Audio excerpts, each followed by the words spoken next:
আজকে ছিল আমার বেস্ট ফ্রেন্ডের দাদার বিয়ে, সেখানেই যাওয়ার জন্য আমি রেডি হয়ে গেলাম। আর এই সুন্দর শাড়িটা নিয়েছি আমি মিশো থেকে। যাদের যাদের এই শাড়িটা ভালো লেগেছে তারা অবশ্যই আমাকে কমেন্ট করে বলতে পারো, আমি লিংক দিয়ে দেবো শাড়ি। জানো তো আমি না কখনো এরকম শাড়ির সাথে এইভাবে হেয়ারস্টাইল করিনি, তো ফার্স্ট টাইম করেছি। জানি না আমাকে কতটা কি ভালো লাগছে, পার্সোনালি আমার তো ভালো লেগেছে, তোমাদের ভালো লেগেছে নাকি অবশ্যই জানাবে। তো আমি আর আমার মা একদম রেডি হয়ে গেলাম যাওয়ার জন্য, আর বাবা যাচ্ছে ড্রপ করতে। আমার মায়ের খোঁপাতে যে ফুলের মালাটা আছে এটা কিন্তু হ্যান্ডমেড। তোমরাও যদি এরম জিনিস নিতে চাও তাহলে অবশ্যই আমাকে জানাতে পারো। আমারই একটা আন্টি এগুলোর বিজনেস করে, তো তোমাদের যদি ভালো লাগে অবশ্যই জানাবে আমাকে। দেন আমরা পৌঁছে গেলাম আমার বেস্ট ফ্রেন্ডের বাড়িতে। আর আজকের ব্রাইড আর গ্রুমকে দেখে নাও তোমরা। এই দেখো এনারই দাদার বিয়ে আজকে।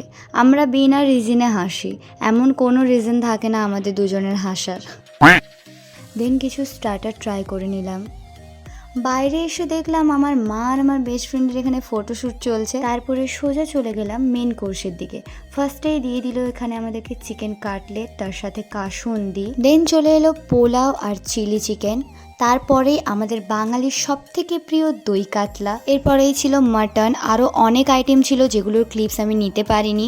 একদম লাস্ট মেনু যেটা ছিল সেটা হলো আইসক্রিম। কাদের কাদের কুলফি খুব পছন্দ কমেন্ট করে জানাও। তো আজকের মতো ব্লগটা আমি এখানেই শেষ করছি। দেখা হচ্ছে নেক্সট ভিডিওতে। আর ভিডিওটা কেমন লেগেছে অবশ্যই কমেন্ট করে জানাবে। টাটা।